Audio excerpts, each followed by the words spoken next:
Hello my friends, let's talk about Persona 5 one last time.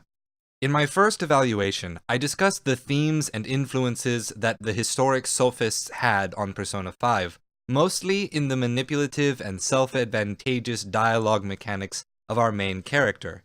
And in my second video, I looked at the modern theory of law within the court system to evaluate whether the Phantom Thieves could in fact be said to stand on the side of justice. That conversation also involved discussing how the rules of how the metaverse operates to build the case, and these rules are going to come into play again for this video too. So you may want to check out my video on the justice of Persona 5 before I review those rules today. To my surprise, the majority of people I talked to actually took the stance that the Phantom Thieves were not just, because they were acting in self-defense or self-interest being the main motivation. While I loved that dialogue, I have to say that I am still on the side of the Phantom Thieves. In another video, called The Difference Between Justice and Equality, I discussed and defined the three historic senses of justice, and whether we are talking about creating the good, or the punitive sense of justice, or the retributive sense of justice. I believe the Phantom Thieves to meet the burden in all cases. A person doesn't need to be self-sacrificing to be just. Today, however, I want to talk about something else. Now that I have finally finished Persona 5, the time is right to look at the game and its story as a whole to parse out the full and complete philosophy of Persona 5. And that philosophy is thus: absolute power corrupts absolutely. Major spoilers for every part of Persona 5 ahead, so you're on notice. Let's start by looking at Kamoshida. With his former Olympian prestige, the distortion that grew in Kamoshida's heart was the thought that he was a literal king within the walls of the school. He believed that he was free to do whatever he pleased, and thus believed it was right to do whatever he pleased. His personal abilities, physical prowess over the common man, gave him a power that no common man would wield. Next, we fought Madarame, an abusive benefactor of the arts. Within the public sphere of the art world, Madarame was a superstar, beloved by both the devout art connoisseur and the casual art appreciator. With an abundance of fame and the irrational level of goodwill that the public gives to celebrities, Madarame was free to neglect and abuse his pupils with little to no scrutiny. Fame empowered Madarame. When we punished the illegal actions of Kaneshiro, merely a mid-level crime boss, Kanoshiro had access to a boundless supply of wealth, and he was happy to use that wealth to obtain any luxury life would offer, but also to extort and blackmail anyone who still had $1 in their pocket or a yen in their coin purse. Money empowered Kaneshiro to fix any problem with a price, or to offload any problem he couldn't fix to someone else. Okumura, in a similar fashion, had that same power of money on his side. His success and his ability to prove himself a better businessman than his father led Okumura to seek even greater heights in the form of political power. However, Okumura didn't realize that the power of politics is a different kind than the power of money over labor, and he paid the ultimate price for that mistake. In many theories of political science, a government or political power is defined as the actor who has a monopoly over violence within a given region.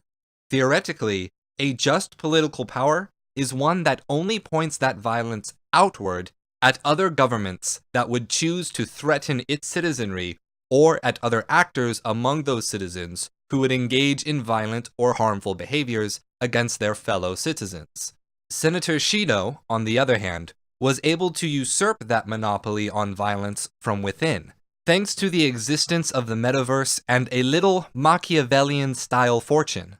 With total dominance over the political power of Japan, Senator Shido became the single most corrupt individual the Phantom Thieves faced, as he rode atop his Geiger-esque golden chariot made of people. It's at this point that I want to pause and appreciate this glaring reference to Plato's three-part theory of reasoning, also called the tripartite theory of soul. In the Republic, Plato described his theory with the allegory of the chariot. In that, the rider represented rationality. One horse was content in its needs, but the other horse was wild and powerful. A wild and powerful horse represented thumos, the desire to achieve, to be greater than the people around you, and to be recognized for your greatness. Plato also described that people led by this nature were the most dangerous people in society and needed to be taught to channel those passions into virtuous pursuits. To complete Persona 5's reference, the Republic went further into a discussion of whether it was better to be just or unjust. To this, Plato, using Socrates as his mouthpiece, described another allegory. He asked us to imagine 3 models made of clay. The first as a many-headed hydra that consumed endlessly. The second, a large and powerful lion. And the third, a small human. Plato went on to describe how these beasts of clay would be mashed together in the shape of a human, and like the human soul, would be better off if the rational man joined forces with the spirited lion and controlled the gluttonous hydra, rather than letting the hydra devour the other 2 parts of its soul. In that allegory, the hydra represented our base needs and desires. They represented what satisfies the common man. And in the Persona 5 boss fight with Shido, well, people just represented those people. The lion, however, represents thumotic people, people driven by a desire to win, by a desire to be seen as greater than the people around them. And that was quite literally represented in the boss fight with the golden lion that we fought. And finally, the human chariot rider, which was to represent rationality, was represented by Shido, who in his final form of the boss fight was literally just a muscly dude, showing that he had replaced his understanding of rationality with thumos as well. Sae Nijima, too, was driven almost purely by this thumotic desire to win and be recognized for winning. She let the lion aspect of her soul control her intelligence and her rationality.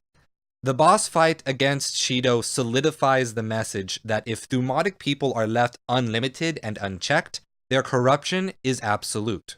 It is by this measure of the philosophy of Persona 5 that we come to Goro Akechi.